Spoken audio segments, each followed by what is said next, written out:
বলা হয়েছে বিএনপি তাকে সরকারে আসলে তাকে হয়তো রাষ্ট্রপতি বানাবেন। আমরা অ্যাপ্রিশিয়েট করি। ডক্টর ইউনূসের মতো একটা অ্যাসেট বাংলাদেশের পক্ষে কাজ করুক, এটা সবার জন্য সম্মাননা।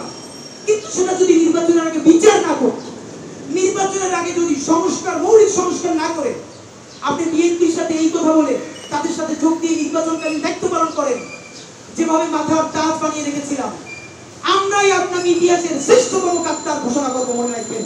প্রাইভেট বিশ্ববিদ্যালয়ের কয়জন শিক্ষার্থী জীবনে বিসিএস পরীক্ষা দেয় বা সরকারি পরীক্ষা দেয় যে তাদের কোটার জন্য নামতে হবে? প্রাইভেট বিশ্ববিদ্যালয়ের কোন শিক্ষার্থী এই কোটার জন্য নামে নাই। তারপরে বাংলাদেশের হাজার হাজার লাখ লাখ কোটি কোটি জনতা তারা এই কোটা চেনে না, তার জন্য নামে নাই। এবং তারা শুধু এই আন্দোলনের জন্যই বা হাসিনাকে উৎখাতের জন্য নামে নাই, তারা নেমেছে এমন একটা ফ্যাসিবাদী শক্তি, যেই শক্তি তাকে ন্যূনতম মানুষ হিসেবে বেঁচে থাকার মর্যাদা দেয় না। তাকে খুন করে রোজা অবস্থায় ধর্ষণ করে, আয়না করে নেয়, তার জবানটাকে কেড়ে নেয়। এর বিরুদ্ধে সে বারবার লড়তে চেয়েছে, সে চূড়ান্ত কোনোভাবে ডাক পায় নাই। সেই ছাত্র জনতাকে দেখেছে নেমেছে, এই সুযোগে সে রাজপথে নেমে এসেছে। সে শুধুই একটা ক্ষমতার পালাবদল করবার জন্য হাসিনাকে হটিয়ে আমাকে বা আপনাকে অপরাপর অন্য কাউকে প্রধানমন্ত্রী বা দলের ক্ষমতায় আনার জন্য সে জীবন দেয় নাই। সুতরাং আমাদের স্পষ্ট দাবি, এই কথা বলবার পরে যদি আপনারা আমাদেরকে কেউ বলেন আমরা নির্বাচন চাই না, তাহলে আপনি হয়তো মূর্খ অথবা আপনি জ্ঞান পাবেন। কারণ নির্বাচন ছাড়া বিকল্প নাই।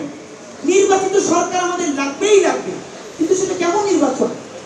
আমরা কি সেই নির্বাচন দেখতে চাই যে জেডিসিরা রাতের আধারে দিনের ব্যালট ভরে রেখেছে, তারাই তো এখন আবার রিটার্নিং কর্মকর্তা হবে? আপনি বলেন 64 জেলায় কয়জন ডিসি পরিবর্তন হয়েছে? আইডার তাকে ডিসি থেকে এখন আবার সচিবালয়ে আনা হয়েছে, সচিবালয়ের সেই সব কুশীলবদেরকে এখন আবার ডিসি বানানো হয়েছে। আমলাতন্ত্রের মধ্যে আমরা কোন সংস্কার করেছি?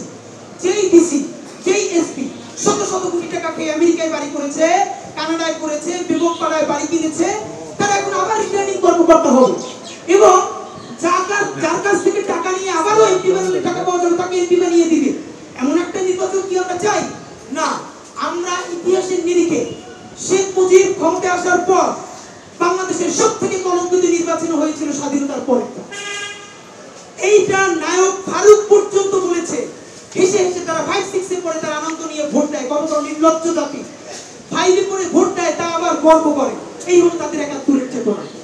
এই 71-এর চেতনা বিক্রি করে যারা বাংলাদেশকে বিক্রি করে দিয়েছিল, বাংলাদেশের জনগণ তাদের বিরুদ্ধে যুদ্ধে নেমেছিল। সেই যুদ্ধে নেমেছে একটা নির্বাচনের জন্য নয়।